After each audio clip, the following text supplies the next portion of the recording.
सहने में जो आनंद है भोगने में नहीं है, विश्वास करो। ये भोगी सब देखो, मच्छर नहीं उड़ाए उड़ते, सच्ची मानना। छोटी छोटी बातें, छोटे छोटे विकार, कल्पनात्मक भय, ये सब मच्छर है। ये सब आकर के प्रेरित करते, क्लेशित, अशांत, नींद नहीं आ रही, नाना प्रकार की चिंताएं ग्रसित। और आप अगर मधुकरी भी मांग के रूखी सूखी मिली खाए तो आराम से 6 की जगह 8 घंटे सो गए, क्या परेशानी। सहने से जो शीतलता मिलेगी, जो आनंद मिलेगा, जो अमृत मिलेगा, वो भोगने से नहीं मिलेगा, विश्वास कर लीजिए। और जिन लोगों के हृदय में ये धारणा बैठ गई है कि मैं तो गृहस्थ हूं, ये तो विरक्तों की बात कर रहे होंगे, सच्ची मानिए ये गृहस्थ विरक्त बाहरी मार्ग की बात है। आंतरिक हम सब एक पिता के बच्चे हैं। हम का एक ही आनंद प्राप्त करने का केवल भाव रखना है। हमारे अंदर ये भाव नहीं होना चाहिए कि हम गृहस्थ हैं और भोग भोगे, हमारे लिए तो छूट है, पास दे दिया भगवान ने। ये बेचारे अभागी हैं बाबा जी लोग। हाँ, हम तो बड़े भाग्यशाली, हमें पास मिल गया कि भोगो परम पद में आरूढ़ हो जाओ।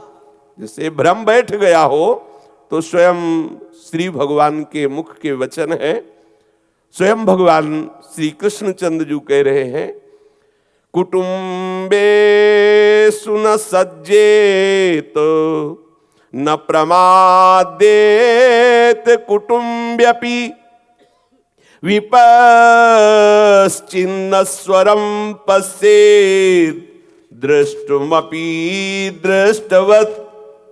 हे प्रिय उद्धव, ये जो गृहस्थ में है पुरुष, कुटुंब के भरण पोषण में लगे हुए हैं, इनको चाहिए कि ये अपने परिवार में आसक्त ना हो। भगवान आदेश कर रहे हैं, जगत गुरु हैं, हम सबके स्वामी हैं। बड़ा कुटुंब हो तो भी वो भजन में ये प्रमाद न करे कि हम तो परिवार के पालन पोषण में ही, व्यापार नौकरी आदि में ही अपने समय को लगाए हुए हैं। भाई हमें तो समय भजन का नहीं मिलता, सत्संग का नहीं मिलता, ठाकुर सेवा का नहीं मिलता, बड़ा परिवार है। तो स्वयं भगवान कह रहे हैं, प्रमादेत कुटुंब्यपि न, वो प्रमाद ना करे बड़ा कुटुंब जान करके कि हमें तो बहुत व्यापार नौकरी के द्वारा धन कमाना है, परिवार का भरण पोषण करना है, भजन पूजन नाम जप ये सब बाबा जियों के नाम है, उनको करना है। भाई हम गृहस्थ हैं, हम खूब भोग भोगे, परिवार में ऐसे खूब आसक्त रहें और बाद में ठाकुर जी विमान लेके आएंगे कि बैठो इसमें चलो, बड़े कृपा की तुमने। बहुत सावधान। आपको लग सकता है कि हम गृहस्थी में हैं, इतना सब करते हैं, भजन कैसे हो सकता है। आप अभ्यास करें, अभ्यास से सब हो सकता है। जब एक चक्रवर्ती सम्राट महाराज अम्बरीश संपूर्ण राज्य का पालन करते हुए भजन कर सकते हैं, तो ये हमारे प्रभु ही हमें ऐसे आचरण करके दिखा रहे, वो भगवत स्वरूप है। तो हम भी तो प्रभु के बच्चे हैं। हमें अगर छोटा सा परिवार मिला है, 10, 20, 25 लोगों के भरण पोषण की सेवा मिली है, तो हम बहादुरी के द्वारा खूब व्यापार नौकरी आदि करते हुए, भगवत स्मरण करते हुए, सत्य का पालन करते हुए, धर्म का पालन करते हुए अपनी जीवन यात्रा पूरी करें। यदि हम परिवार में आसक्त होकर प्रमादवश ऐसा कि मुझे भजन करना, संयम से रहना, ये सब मेरे विषय नहीं है, भूल मत करो। हम सब भगवत कार्य के लिए आए हुए हैं। जैसे कई बार चर्चा में कहा है, प्रभु ने 84 लाख योनियों से हमें निकाल कर बीच चक्र से और मनुष्य शरीर दिया है। ये हमारे किसी कर्म का फल नहीं है। कोई ऐसा ना सोचे कि हमने कर्म किया तो मनुष्य बने। सुअर, कुत्ता, गधा, चिड़ै, चुनगुन बन के कौन सा कर्म किया भाई जिससे मनुष्य बनते। ये तो केवल कृपा सिंधु की अहेतुकी कृपा से मनुष्य जन्म मिला। चूको मत, बहुत विचित्र संसार है, इतने भयानक भयानक कष्ट हैं जीवों को, पूछो मत। सावधान हो जाओ, एक एक कदम संभाल संभाल करके चलो। जब प्रभु ने भेजा तो जो वैराग्य मार्ग के पथिक बने, उनसे प्रभु ने पूछा कि तुम जाओ और मृत्यु लोक में मेरा भजन करके मुझे प्राप्त हो। बोले ठीक है प्रभु, जैसी आज्ञा। लेकिन एक ने कहा कि प्रभु हम बिना दुल्हन के नहीं रह सकते, बिना लड़का बच्चा के नहीं रह सकते, बिना संसार के सुखों के नहीं रह सकते। तो बोले दिया, जाओ ये सब दिया, लेकिन मेरा विस्मरण न होने पावे, ये ध्यान रखना। प्रभु ने तुम्हें भेजा है एक जन्म केवल, आप सतत स्मरण कर ले तो आप इस संसार चक्र से मुक्त हो जाएंगे। आप बिना इन भोगों के नहीं रह सकते थे, इसलिए गृहस्थ धर्म में आपको प्रभु ने ये सब सृष्टि के भोग दिए, लेकिन शर्त है उनको भोगते हुए तुम भगवत स्मरण करो। इनको था कि तुम वैराग्य से युक्त होकर तदाकार वृत्ति के द्वारा भगवत स्मरण करते हुए अपना कार्य पूरा करो। कार्य दोनों को एक ही है, भजन करते हुए जीवन व्यतीत करना। ये वैराग्य प्रधान है और वो राग युक्त दिखाई देते हैं, लेकिन अंदर से उनका भी चिंतन निरंतर भगवत स्वरूप का हो, तब दोनों भगवत प्राप्त हो जाएंगे। जैसे यहां भारत सरकार का आदमी कहीं बाहर भेजा जाए, वो कह दे कि हमें वहां बंगला चाहिए, गाड़ी चाहिए, लड़का लड़की चाहिए, ब्याह, ये सब पास कर दिया, जाओ इतने वर्ष तक विदेश में रहकर हमारे देश का काम करके वापस आ जाओ। अब वहां वो गया और खूब बच्चों को पढ़ाना लिखाना और ये सब इसी में पूरा समय व्यतीत किया, और जब लौट के आया पूछा प्रधान कार्य किया जिसके लिए तुम्हें सुविधाएं दी गई? बोले नहीं, वो तो बच्चे का ब्याह पढ़ाना लिखाना सब इसमें समय गया, तो वो दंड का अधिकारी होगा, क्योंकि तुम्हें सारी सुविधा मिली थी राजकीय कार्य करने के लिए। राजकीय कार्य को विस्मरण कर लिया तो फिर उसका परिणाम तुम्हें भुगतना पड़ेगा। ऐसे ही हम आए हुए हैं साधन धाम मोक्ष कर द्वारा, पाई न जे परलोक संभारा, सो परत्र दुख पावई, ये दंड है। सो परत्र दुख पावई, सिर धुनि धुनि पछताए, काल ही कर्म ही ईश्वर ही मिथ्या दोष लगाए। बड़ा कुटुंब हो तो भी भजन में प्रमाद ना करे, प्रभु ऐसा आदेश कर रहे हैं। बुद्धिमान पुरुष को ये बात समझ लेनी चाहिए कि इस लोक की जितनी वस्तुएं हैं सब दिखावटी हैं। जैसे एक जादूगर आता है, गांव में देखा है ऐसा, जब स्कूल जाते थे तब देखा, गांव में एक आया, वो एक टोकरी सी लिए हुए था, पूरे डमरू बजाया, गांव के सब लोग एकत्रित हुए और सबसे पूछता तुम्हें क्या चाहिए? तो बोले हमें अमुक वस्तु चाहिए। उसी पहले टोकरी सबको दिखा दी, कुछ नहीं, फिर जो सब टोकरी से निकालता रहे सब रख दिया। एक व्यक्ति उसमें से एक नारियल का वो फल जो है खाने की चीज, उसका खाना नहीं, छूना नहीं, केवल देख सकते हो, छुए तो जादू का है। तो इस सृष्टि को इंद्रजाल कहा गया है, माया के द्वारा रचित सबसे बड़ा जादूगर श्री हरि अपने जादू के द्वारा ये विस्तार किए हुए हैं। छूना नहीं कुछ, अंदर से कहीं राग मत कर लेना किसी वस्तु में, तो सच्चिदानंद रस का अनुभव प्राप्त कर लोगे। अगर छुओगे तो पेट भरेगा नहीं, क्योंकि जादू की वस्तु है, तृप्ति होगी नहीं, आज तक नहीं हुई। खूब भोगते हुए जीवन केवल भ्रमात्मक लग रहा है, खाते चले जा रहे, इतना जीवन हो गया, भोगते चले जा रहे, आज तक तृप्ति नहीं। क्यों? क्योंकि सब झूठी वस्तुएं हैं, सब नाशवान वस्तुएं हैं, सब माइक वस्तुएं हैं। ये और समझे न समझे, लेकिन आप तो परमार्थ के लिए चयन किए गए हो, चाहे गृहस्थ हो चाहे विरक्त हो, दोनों प्रभु के शरणागत हो। आपका तो लक्ष्य दृढ़ होना ही चाहिए। प्रभु स्वयं कह रहे हैं जितनी इस लोक में वस्तुएं आप देख रहे हो वो सब झूठी है, सब माया के द्वारा रचित है, स्वप्न के समान है। उमा कहूं मैं अनुभव अपना, सतहरि भजन जगत सब सपना। ऐसे ही अन्य लोकों की जो भोग वस्तुएं हैं वो भी थोड़ा दिव्य है, दिखाई देती है, पर है वो भी स्वाप्निक, वो थोड़ा अच्छे स्वप्न है। ये मलिन माया के द्वारा रचे हुए तिनके से लेकर ब्रह्मलोक तक ये सब माइक है, ऐसा मन में बैठा लो। और यही सत्य है, स्वयं जगत गुरु भगवान कह रहे हैं, पुत्र दाराप्त बंधु नाम संगमः पांथ संगमः अनुदेहं वियन्ते ते स्वप्नो निद्रानुगो यथा।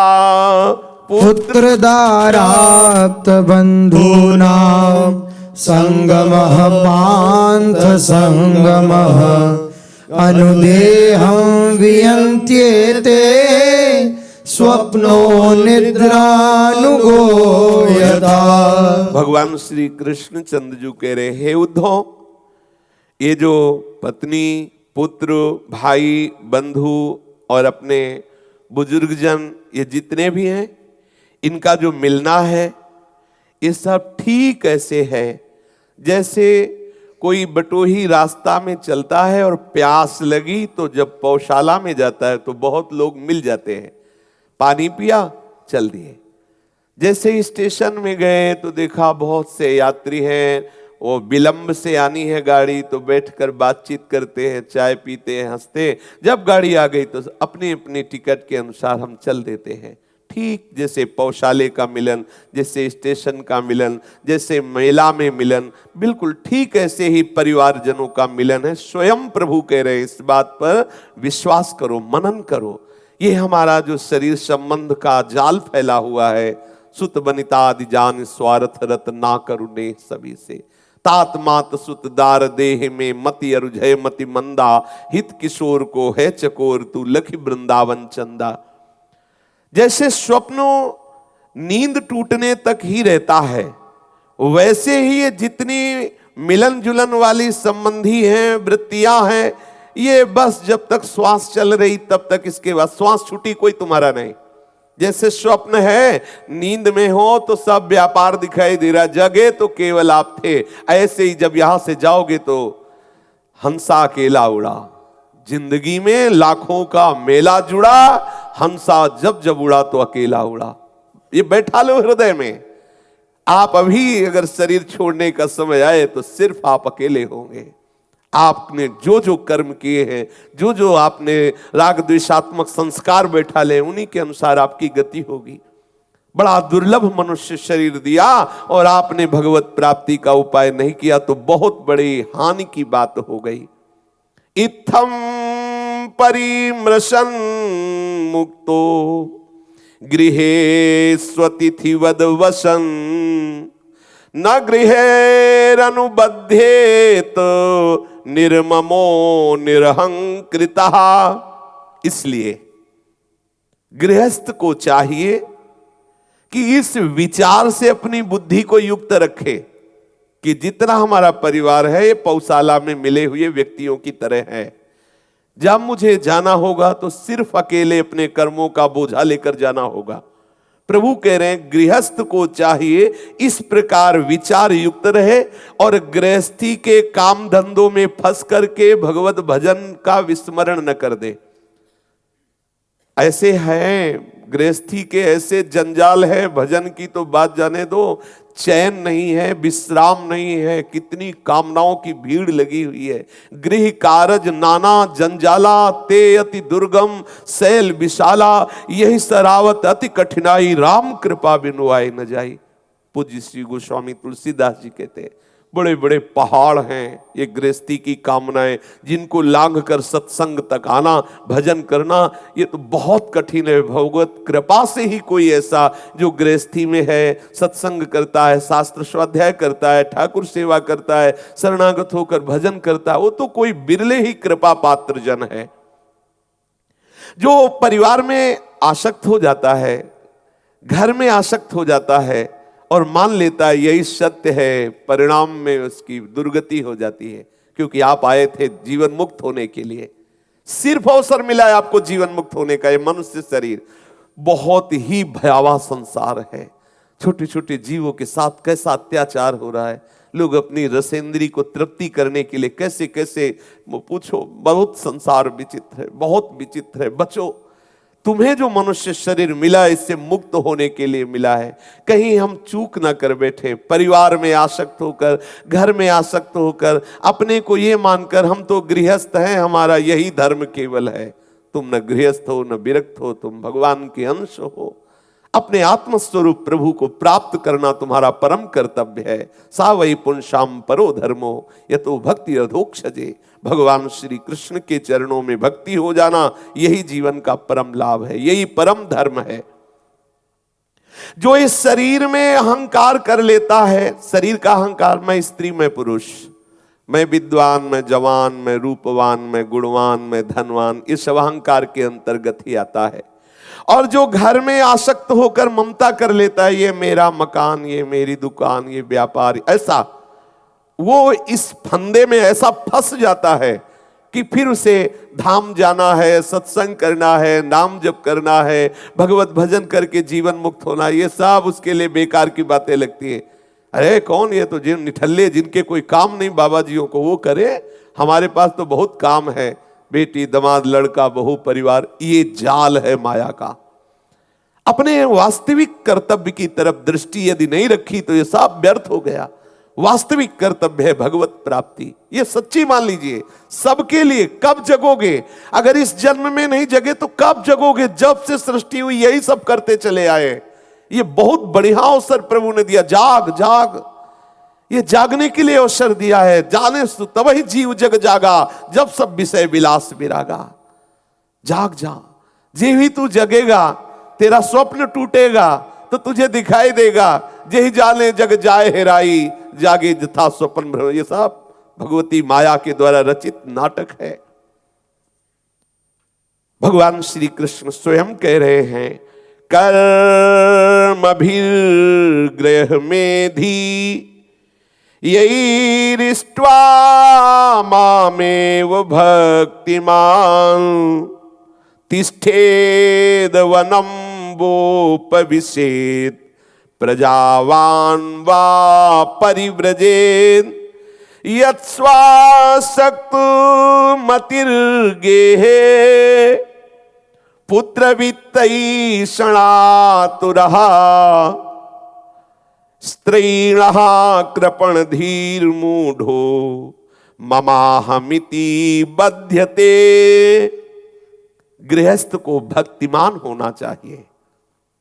आए हुए अतिथियों की सेवा, संत सेवा, ठाकुर सेवा और जो भी, और निरंतर नाम जप, जो भी अन्न धन है उससे हम जब गौ सेवा, अतिथि सेवा, ठाकुर सेवा, संत सेवा ये करते हैं ना, तो हमसे कुछ ऐसे अपराध होते रहते हैं जो जाने अनजाने में। जैसे कोई कृषि करता, खेती करता है तो जोतने में या ऐसे पदार्थ फेंके जाते हैं फसल रक्षा के लिए, जिससे बहुत से जीव मरते हैं।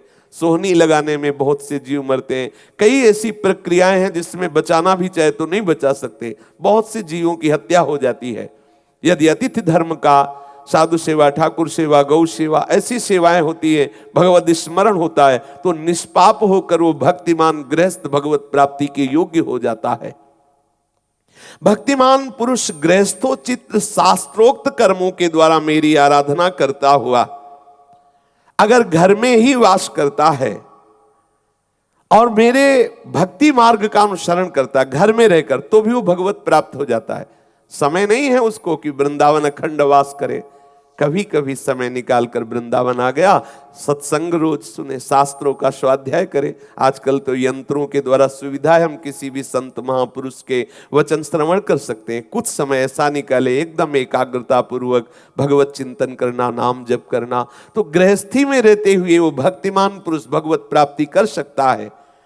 अगर उसका पुत्र सयाना हो गया है और लगता है कि ये गृहस्थी को संभाल लेगा, तो उसको चाहिए कि जबरदस्ती परिवार का त्याग करके भगवत मार्ग का पूर्ण रूप से अनुसरण कर ले। बरबस राज सुतहि नृप दीन्हा, हरिहित आप गवन बन कीना। फिर उसमें मोह की गुंजाइश न रखे। जबरदस्ती ना चाहते हुए भी मन आसक्त है, राग कर रहा, पर छोड़ देना चाहिए। पुत्र शयाना हो गया, परिवार का भार उस पर छोड़ करके भगवत मार्ग का अनुसरण करे। और आजकल भगवत कृपा से ऐसे पुत्र होते हैं कि भार रखने की जरूरत ही नहीं है। माता पिता को छोड़ दिया और विदेशों में जाकर के ब्याह करके नौकरी करते, माता पिता किस स्थिति में पता ही नहीं, अपने आप बैरागी बना देते हैं। तुम्हें राग करने की जरूरत नहीं। ज्यादा राग करोगे तो अनाथालय में छोड़वा देंगे, वृद्धालय में जहां वृद्धों की सेवा होती है।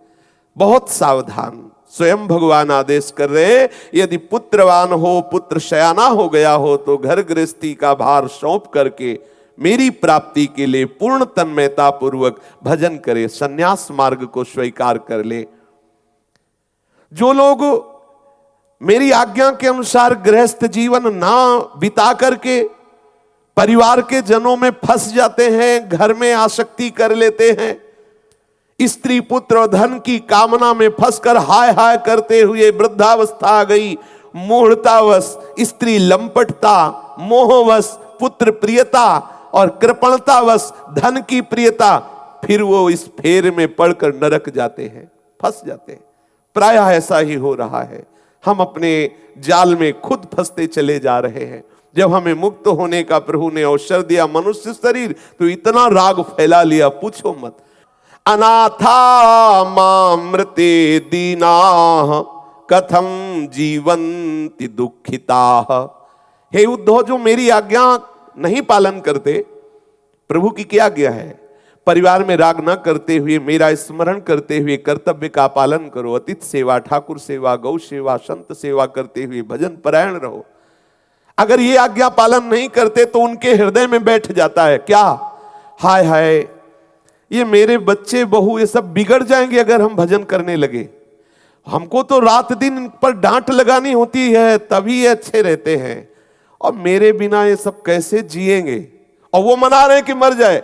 ये बुढ़ौना दरवाजे में बैठे कफ डालता रहता, खांसता रहता है, हल्ला मचाता रहता है। भगवान इसे पूछ लो, परिवार के मनाते हैं और वो सोच रहा है, लाठी लिए चश्मा संभाल के देखता रहता है कौन आए कौन गए, और वो सोचता रहता है अगर हम मर गए तो सब बर्बाद हो जाएगा, और वो मना रहे ये मर जाए तो आबाद हो जाए हम। बहुत विचित्र भगवान की माया है।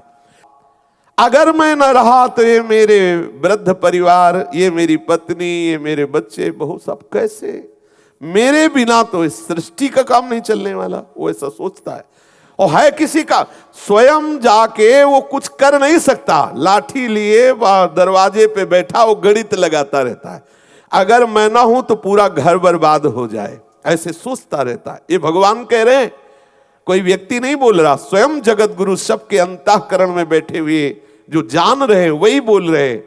वो हाय हाय करता रहता है। जब उसके भजन का समय था तो भोगों में लगा, अब जब जाने का समय हुआ तो अब एक बार भी रामकृष्ण हरि नहीं निकल रहा। एक बार पूज्य स्वामी श्री वामदेव जी महाराज अपनी मंडली के सहित विचरण कर रहे थे, तो देखा कि एक जवान आदमी एक बूढ़े को जूते से पीट रहा है, और बूढ़ा बेचारा विकल हो रहा है। जब वो पीट के घर में गया तो स्वामी जी महाराज मंडली को रोके और अपना स्वयं गए अकेले, और कहा बाबा ये जो पीट रहा था ये कौन है? ऐसी दुष्टता, जवान होते हुए वृद्ध को पीट रहा था। बोले तुम कौन हो? बोले हम मंडली के साथ विचरण करते हैं, साधु वेशधारी हैं हम। ये तुम्हें कौन पीट रहा? बोले हमारा लड़का हमें पीट रहा था। अरे बोले ऐसे दुष्ट लड़के का त्याग करो, चलो मंडली के साथ खूब आराम से खाओ पियो भजन करो, तुम्हारी वृद्धावस्था है। बोले लड़का हमारा पीठ हमें, तेरे को क्या परेशानी, तू भाग यहां से। स्वामी श्री वामदेव जी महाराज प्रणाम किए कि हे हरि तुम्हारी बड़ी विचित्र माया है। बड़े महापुरुष हुए स्वामी श्री वामदेव जी महाराज। बोले बड़ी विचित्र, स्पष्ट आज्ञा कर रहे हैं मंडली में रहो, अब बुढ़ापा आ गया, देखो लड़का पीट रहा, काहे को ऐसे दुष्ट स्वभाव वाले लड़के के पास रहोगे? डांट दिया। यह है भगवान की विचित्र माया। स्वयं भगवान अहो में पितरो वृद्धो भार्या बालात्मजात्मजाहा अनाथा मामृते दीना कथम जीवंती दुखिता। मेरे बिना ये बेचारे कैसे जिएंगे? सबके बेटा देख लो, यदि भगवत चरणों का आश्रय नहीं है तो यही दिमाग में बैठा है कि अब अगर मैं कहीं हटा तो पूरी सृष्टि गिर जाएगी, मेरे से ही है। एक मार्ग में कुत्ता आगे आगे जा रहा था, पीछे से लदी हुई गाड़ी जा रही थी सामान की, तो पीछे गाड़ी को देखता तो गाड़ी आ रही थी, सोचा मेरे ही आकर्षण से गाड़ी आ रही। थोड़ी देर चला और बड़े गर्व में था कि जैसे मैं चल रहा हूं वैसे ही गाड़ी चले। फिर सोचा देखें हटकर, और जो ही हटा तो गाड़ी निकल गई। उसने सोचा मेरा भ्रम था, बिल्कुल वही भ्रम हमें है, अभी मर जाओ तो कुछ बिगड़ने वाला नहीं, वैसे ही सृष्टि चलेगी और ऐसा ही हो रहा है। लेकिन ये भ्रम है कि मेरे द्वारा ही ये परिवार पोषित है, इनका जीवन मेरे ना रहने पर व्यर्थ हो जाएगा, ऐसी वो चिंता से ग्रसित रहता है। जो इस प्रकार घर गृहस्थी के बंधन से बंधा हुआ है, जिसने कभी प्रभु का भजन नहीं किया, वो विक्षिप्त चित्त, गृहस्थासक्त, मूढ़ बुद्धि, विषय भोगी कहां जाता है? बोले वो घोर तम में नरकों को प्राप्त होता है। जो ये दलीलें देते हैं मैं गृहस्थ हूं, मेरा भजन से कोई मतलब नहीं, बस कमाओ खाओ भोगो और भगवान खूब प्रसन्न हो जाएंगे इससे, नहीं। आप अपने कर्तव्य का पालन भगवत स्मरण करते हुए करिए।